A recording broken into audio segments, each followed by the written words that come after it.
Did you know that medieval nuns, cloistered away from the world, sometimes found themselves entangled in passionate affairs? What if their vows were broken not just by devotion to God, but by a very human heart? From the 11th to the 15th centuries, within the silent stone walls and echoing cloisters, lives unfolded that were far more complex than simple piety. Number 1. The Scholar and the Philosopher. A love that defied everything. In the bustling intellectual heart of Paris, during the early 12th century, a connection was forged that would echo through history as one of the most intense and tragic love stories of the medieval age. This was the story of Heloise, a brilliant, independent young woman, and Peter Abelard, a renowned philosopher, theologian, and master of the Cathedral School of Notre Dame. Abelard, already famous throughout Europe for his sharp intellect and controversial views, arrived in Paris from Brittany. His lectures drew massive crowds, students from all corners of the continent eager to hear his revolutionary approach to logic and dialect. He was Munich, confident, and possessed a mind that dazzled. Heloise was a different kind of marvel. Born around 1100, she was the niece of Canon Fulbert, a respected cleric at Notre Dame. Fulbert, recognizing his niece's extraordinary intelligence, provided her with an exceptional education, a rarity for women of her time. She mastered Latin, Greek, and Hebrew, delved into philosophy, theology, and the liberal arts, and reportedly wrote with a fluency and wit that few could match. Her intellect shone brightly, making her an object of admiration and curiosity in a world where women's scholarly pursuits were largely confined to monastic libraries, if at all. She was not just learned. She was beautiful, intelligent, and fiercely independent in spirit. Abelard, hearing of her reputation, sought her out. He later wrote in his autobiographical work, Historia Calamitatum, or The Story of My Misfortunes, that he grew so proud and arrogant from his success that he sought a worldly distraction. Convinced Canon Fulbert to allow him to board in the canon's house and tutor Heloise privately. Fulbert, perhaps flattered by the attention of such a celebrated scholar, or perhaps oblivious to the danger, readily agreed. This arrangement, seemingly innocent on the surface, was a catastrophic misjudgment. Abelard, in his own words, admitted that his intentions were far from purely academic. He saw in Heloise not just a student, but a woman of immense charm and intellect. He confessed to being consumed by passion. The tutor and pupil relationship swiftly transformed. Their lessons became pretexts for intimacy. They spent hours together, not just poring over texts, but sharing whispers, secret glances, and eventually passionate embraces. Intellectual connection between them was undeniable. They shared a profound understanding and respect for each other's minds, which only intensified their emotional and physical bond. They found in each other a kindred spirit, a rare intellectual equal, and a deep, consuming love.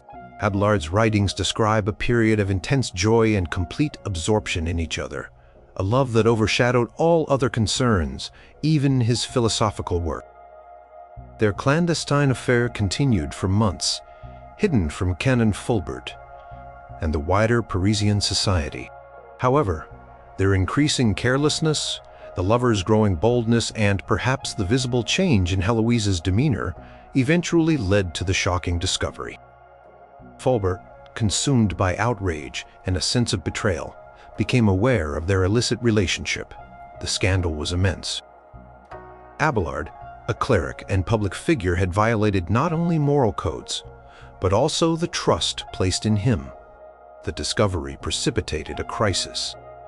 Heloise, fearing for Abelard's safety and career, secretly left Paris. She traveled to Brittany, where she gave birth to their son, whom she named Astrolabe.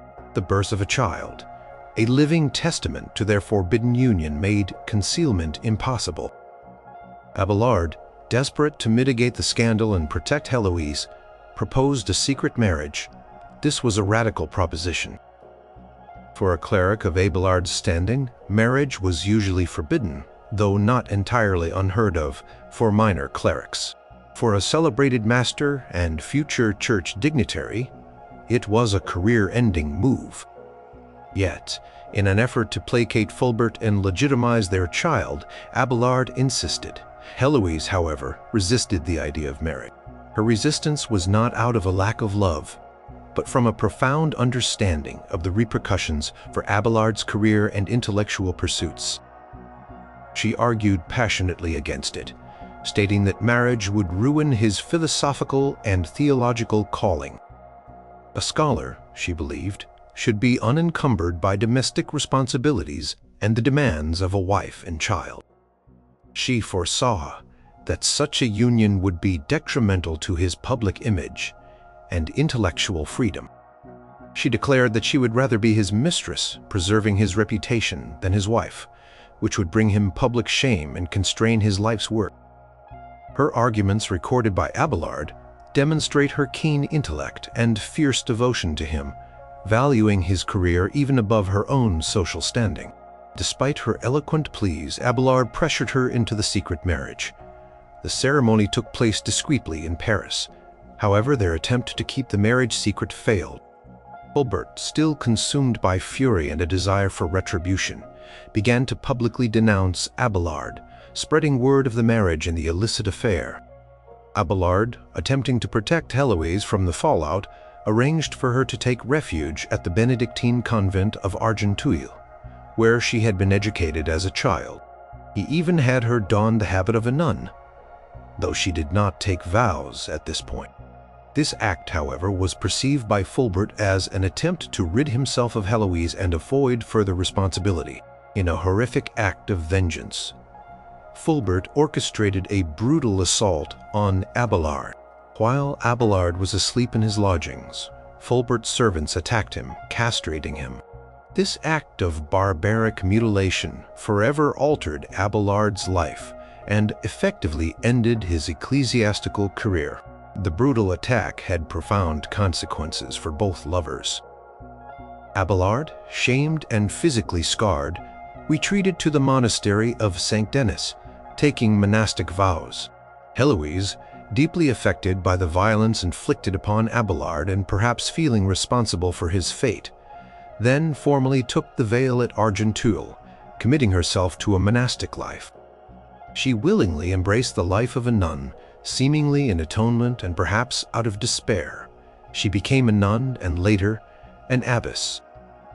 For many years, they lived separate lives, bound by their vows and their tragic past. Abelard continued his intellectual work, often embroiled in theological controversies that led to his condemnation and exile. Heloise, meanwhile, distinguished herself at Argenteuil, becoming its prioress. When Argenteuil was dissolved, she established a new community, the Abbey of the Paraclete, and became its first abbess. Under her leadership, the Paraclete flourished, becoming a renowned center of learning and spiritual life for women. Their story, however, did not end with their monastic separation. Years later, their correspondence resumed. Abelard, writing his Historia Calamitatum, sent it to a friend, and, by chance, it reached Heloise. Her heart stirred by his words, she wrote to him, initiating a series of letters that form one of the most remarkable and poignant exchanges in literary history. In these letters, Heloise expressed her enduring love, her pain, her intellectual acumen, and her profound questions about their past and their present state. She questioned the justice of their suffering, grappled with theological issues, and even challenged Abelard's views on monastic life. She wrestled with the tension between her love for God and her undying love for Abelard. Abelard's replies were more theological, advising her on monastic discipline and offering spiritual guidance, yet he still acknowledged the profound bond they shared. Their correspondence, written in elegant Latin, revealed the depth of their intellectual and emotional connection, a connection that transcended physical separation and monastic vows.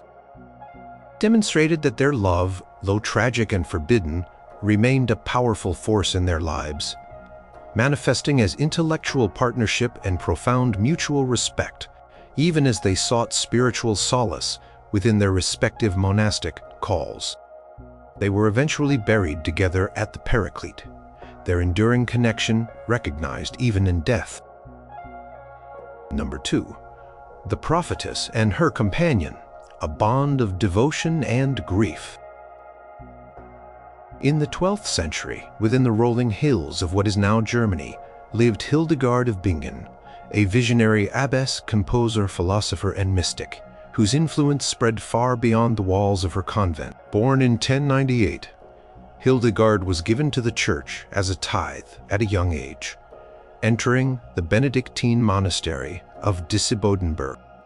From childhood, she experienced vivid religious visions, which she later understood as divine revelations. She kept these visions secret for decades, only revealing them to her confessor, Volmar, and her closest companion, Richardus von Stade. Hildegard eventually became magistra, or head of her community. She was a woman of formidable intellect, strong will, and deep spiritual insight. Her fame grew as she began to record her visions, compiling them into massive works like Civias or Know the Ways of the Lord. She corresponded with emperors, popes, and kings, offering spiritual guidance and even political advice. She embarked on preaching tours, something almost unheard of for a woman in the Middle Ages. Her influence was immense, and her community flourished. Central to Hildegard's life and work was her relationship with Richardus von Stade. Richardus was a young noblewoman who entered the convent at Disibodenberg and became Hildegard's secretary and closest confidant. She was intelligent, capable, and deeply devoted to Hildegard. For years, Richardus served as Hildegard's primary scribe, translating her visions into written form, often working tirelessly by her side. She became indispensable to Hildegard's work, acting not only as a secretary, but also as a companion, a sounding board, and a source of comfort. The bond between the older visionary abbess and her younger dedicated assistant grew into a profound and intense attachment. Hildegard, usually composed and authoritative, revealed a deeply emotional side when it came to Richardus. Her letters and other writings suggest a love for Richardus that transcended mere professional or spiritual mentorship. It was a profound human connection, an affection that rooted itself deeply in Hildegard's heart. Richardus was not just a helper. She was part of Hildegard's inner world, privy to her most sacred visions and her most private thoughts. Their shared life was one of intellectual collaboration, spiritual exploration, and deep personal trust. This intense bond faced a severe test when Richardus's family, powerful and influential, intervened. Richardus's brother, Hartwig, who was the Archbishop of Bremen, and her mother urged Richardus to accept the position of abbess at a newly established convent at Basum, near Bremen. This was a significant promotion, offering Richardus the opportunity to lead her own community. For a young noblewoman, such a position was a sign of great honor and influence for her family. Hildegard, upon hearing of this proposal, was devastated. She vehemently opposed Richardus's departure. Her opposition was not due to jealousy or a desire to hold Richardus back from advancement.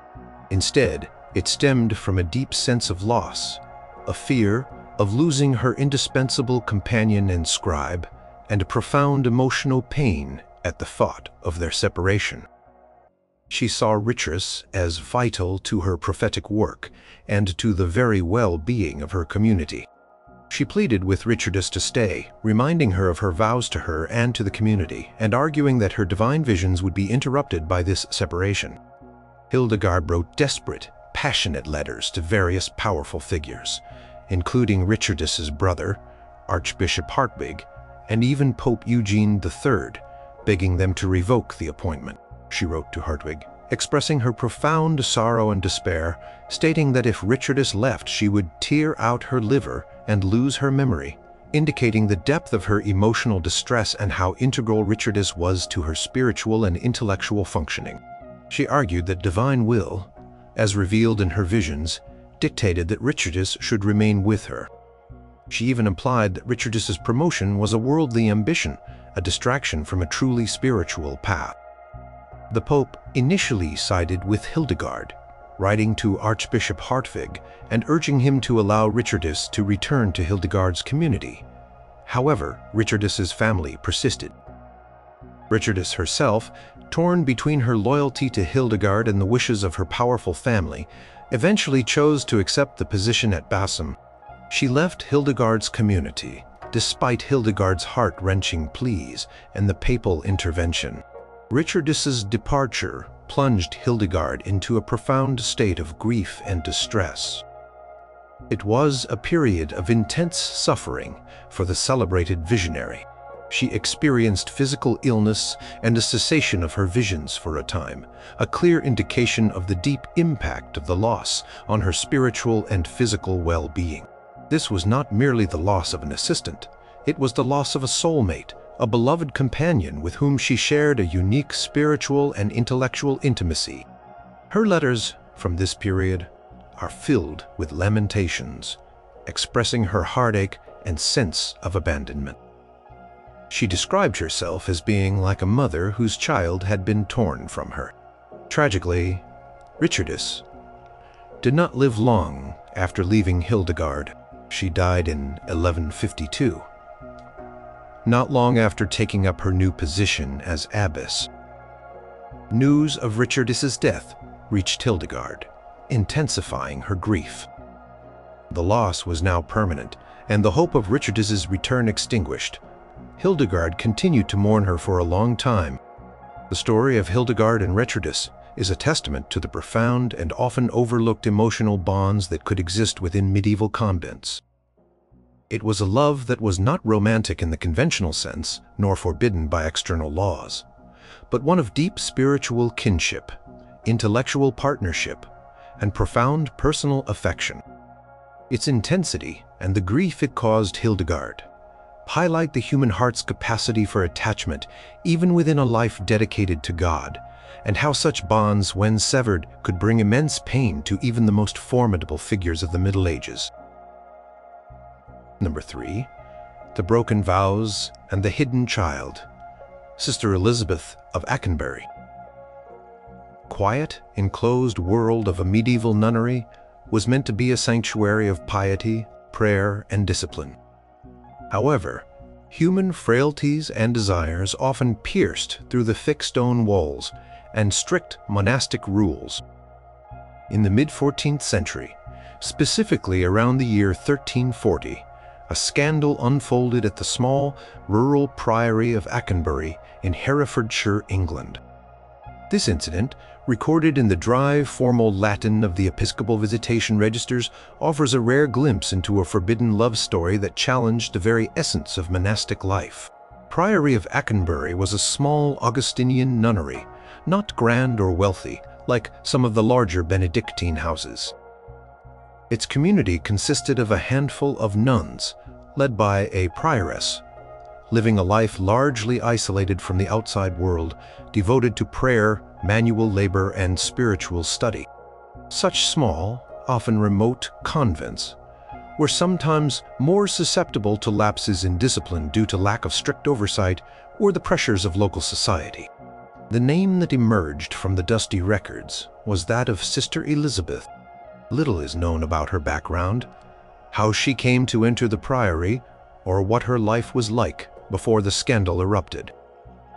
Like all nuns, she would have taken solemn vows of poverty, chastity, and obedience. The vow of chastity was absolute.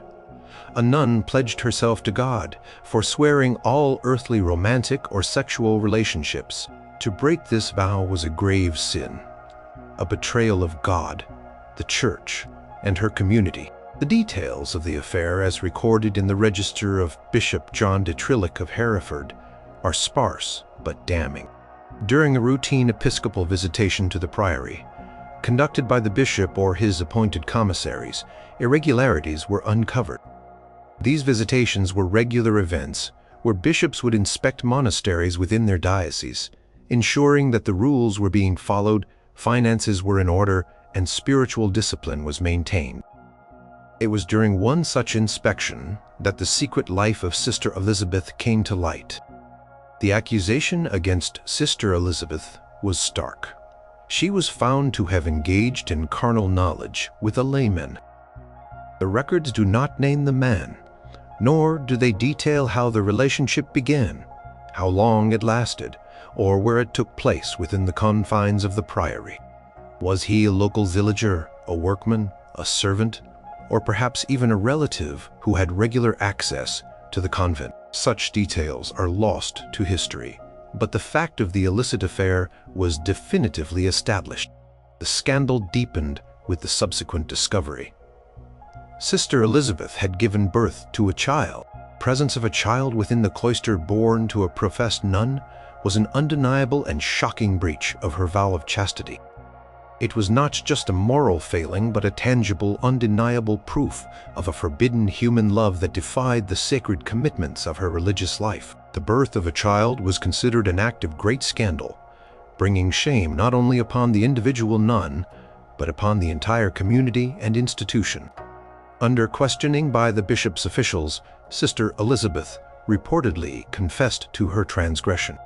Confession, though perhaps coerced or made under duress, was crucial for the Church. It allowed for the process of penance and reconciliation to begin. The act of giving birth itself was a confession that could not be denied. Consequences for Sister Elizabeth were severe, though in some ways merciful. Given the gravity of her sin, in the eyes of the medieval Church, she was removed from the priory of Ackenbury. The records suggest that she was transferred to another nunnery within the same diocese, the Priory of Lingbrook. This was a common disciplinary measure for nuns who had committed serious offenses. It served several purposes: to remove the source of scandal from the original community, to allow the offending nun to undergo penance in a new environment, and to physically separate her from any lingering temptations or connections with her former lover. Lingbrook, like Ackenbury, was a small Benedictine priory, and perhaps the intention was to place her in a stricter or more isolated setting where she could perform her penance. The fate of her child is not recorded.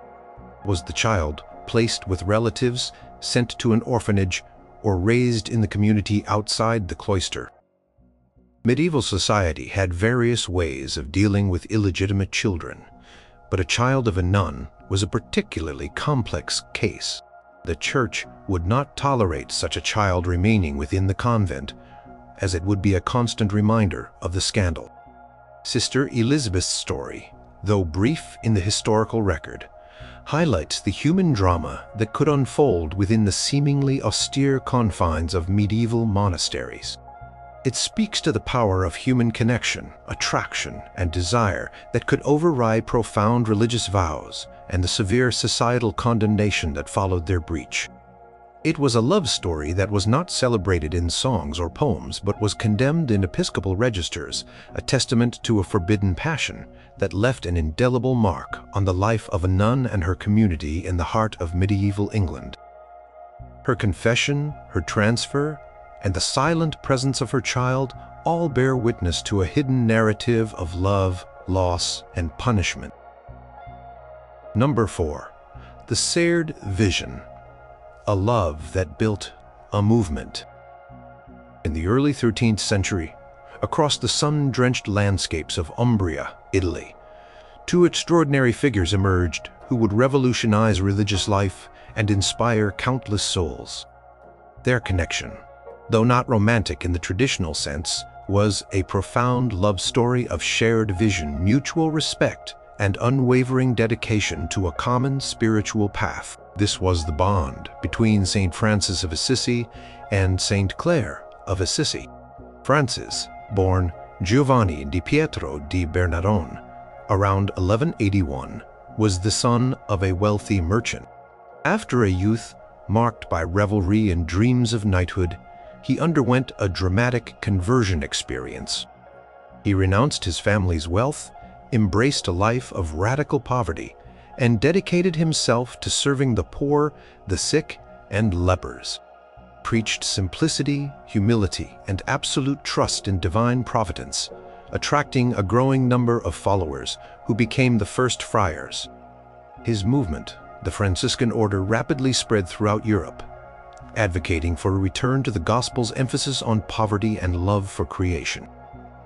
Clare, born Chiara of Ferduccio around 1194, hailed from a noble and affluent family in Assisi. From a young age, she was deeply moved by Francis's preaching and example.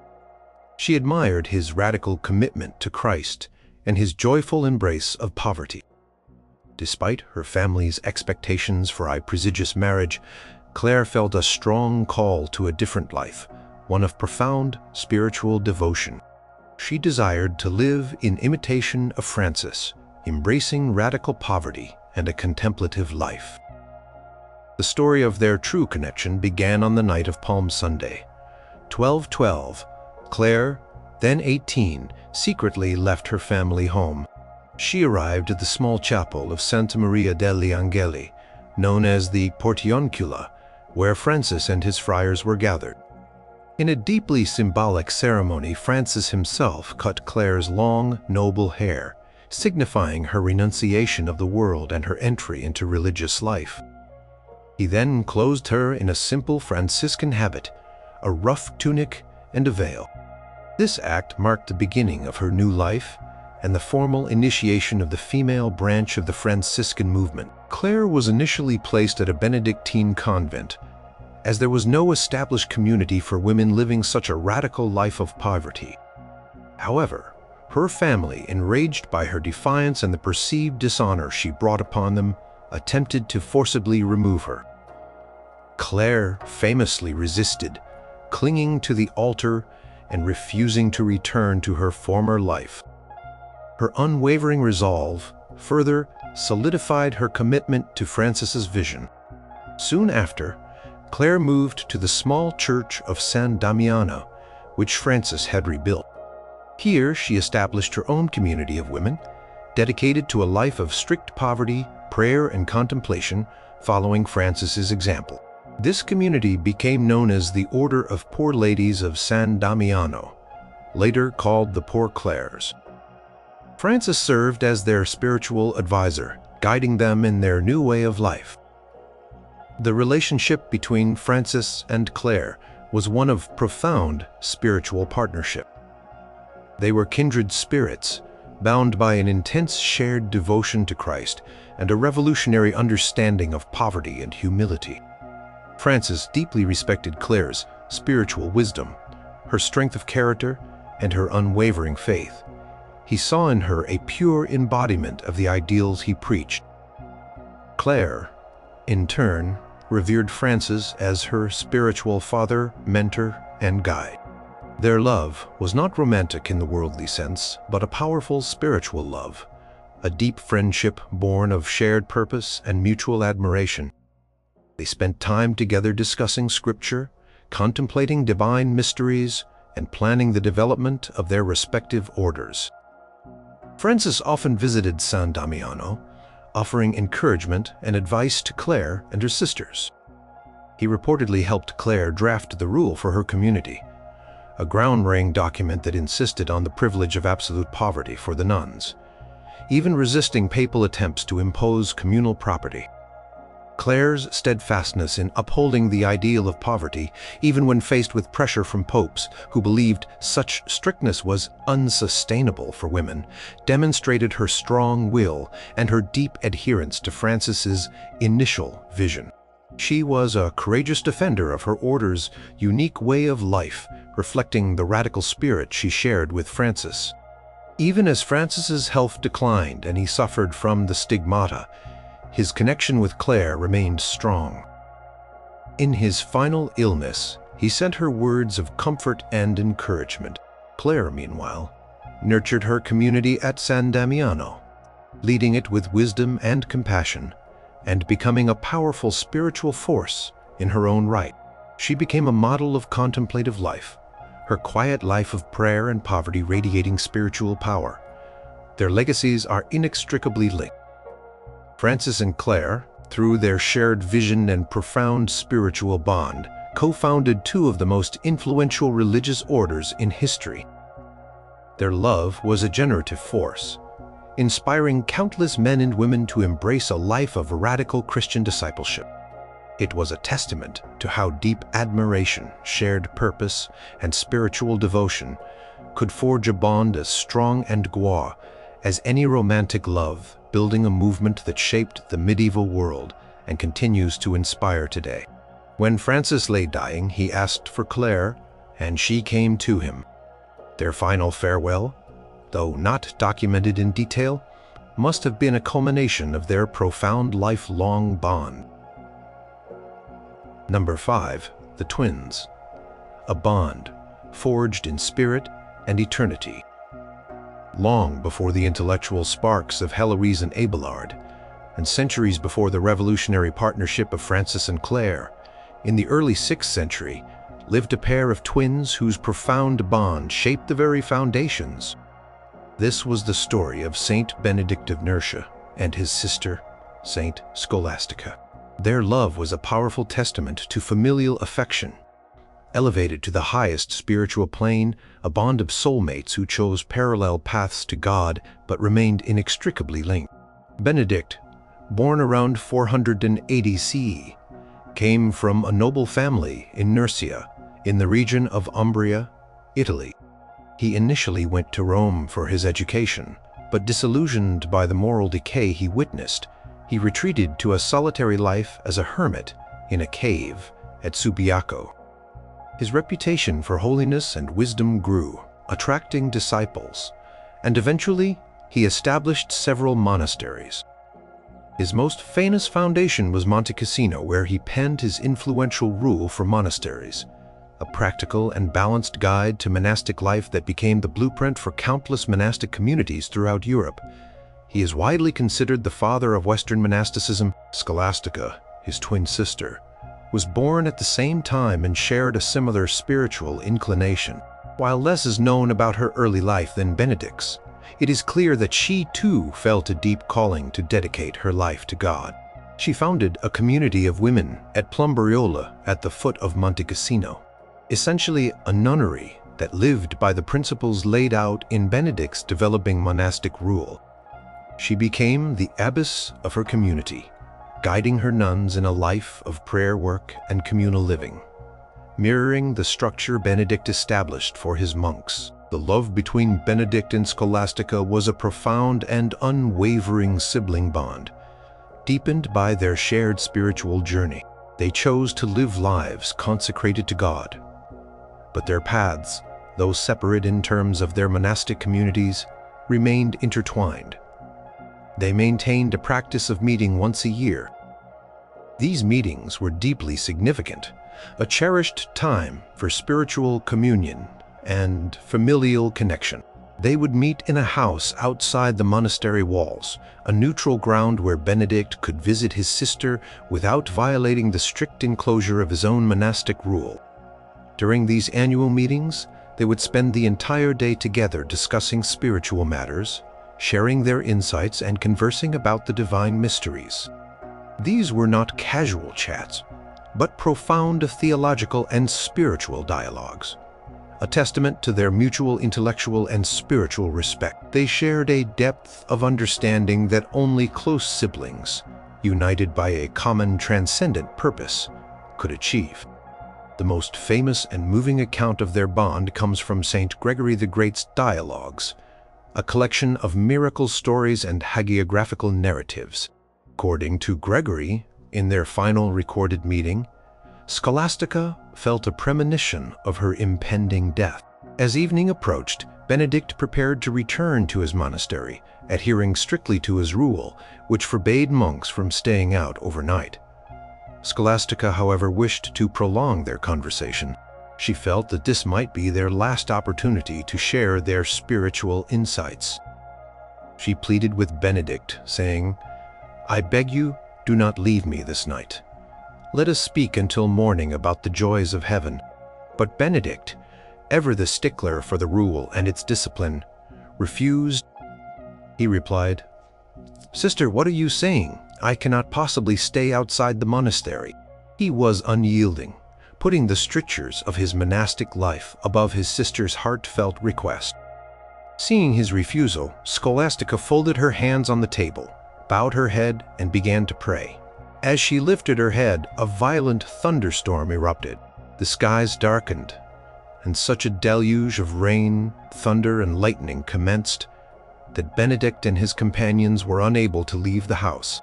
The storm was so fierce that any attempt to venture out would have been perilous. Benedict, astonished, exclaimed, "May Almighty God forgive you, sister. What have you done?" Scholastica, with a gentle smile, replied, "See, I asked you, and you would not listen to me. I asked my Lord, and he listened to me. Now go, if you can leave me, and return to your monastery." She had, through the power of prayer, achieved what her pleas could not. The storm, attributed to her fervent prayer, allowed them to spend the entire night in conversation, sharing spiritual insights until dawn. This incident profoundly illustrates the depth of Scholastica's love for her brother and her yearning for his company and spiritual discourse. It also highlights her own spiritual power, the strength of her faith that could, in the narrative, influence divine will. It was an act of profound, unwavering love, a desire to prolong a cherished connection that transcended earthly rules. 3 days later, as Benedict was praying in his cell, he had a vision. He saw his sister's soul, in the form of a dove, ascending to heaven. Knowing that she had died, he immediately sent his monks to retrieve her body and bring it to Monte Cassino. He had her buried in the tomb he had prepared for himself, symbolizing their lifelong unity and their ultimate spiritual destination. Their story, chronicled by Gregory the Great, is a testament to the enduring power of sibling love, transformed and elevated by shared faith. It is a love story that demonstrates mutual respect, profound spiritual communion, and a longing for connection that even monastic vows could not fully extinguish, culminating in a beautiful, miraculous, and eternal reunion. They were united in life by blood and spirit, and in death by a shared resting place, cementing their legacy as the foundational figures of Western monasticism, side by side.